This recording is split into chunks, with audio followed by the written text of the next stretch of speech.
అంబేద్కర్ కోనసీమ జిల్లా గొంది గ్రామంలో చర్చికి వెళ్తున్నారని 6 కుటుంబాలను కుల పెద్దలు వెలివేశారు. 3 నెలలుగా ఆ కుటుంబాల పట్ల చిన్న చూపు చూస్తున్నారు. మాట వినకుండా చర్చికి వెళ్తున్నారని వాళ్ల పట్ల కుల పెద్దలు కర్కశంగా వ్యవహరిస్తున్నారు. ఆ కుటుంబాలు చర్చికి వెళ్లకూడదని కుల పెద్దలు ఇంకిత జ్ఞానం లేని గాడిద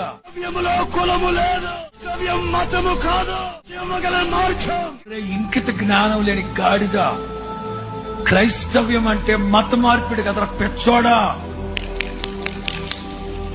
మతి మార్పిడి మత మార్పిడి కాదురా పెచ్చోడా. ఓ కొవ్వికి కొట్టుకుంటా ఉంటాడు ఒక్కొక్కరు. క్రైస్తవులు మత మార్పిడి ఎవడరా చెప్పింది నీకు? మత మార్పిడి కాదురా, మతి. మనస్సు మారాలి. శాస్త్ర గ్రంథం ఉందే, ఇది మనిషి మనసును మార్చే గ్రంథం. ఇది మనిషి మనసులో వెలుగును కలిగించే గ్రంథం. మనిషిని మనిషిగా సమాజంలో నిలబెట్టగలిగిన శక్తి కలిగిన గ్రంథం. మనిషికి మానవ విలువను కలిగించి మానవుడిని మానవునిగా బ్రతకమని బోధించే సుచరిత్ర కలిగిన ఏకైక గ్రంథం. అనుటకు యోగ్యుడు అర్హుడు చేతులెత్తి దండమ పెట్టగల సుచరిత్ర కలిగిన దేవునిని ప్రకటించు నజరేయుడైన యేసు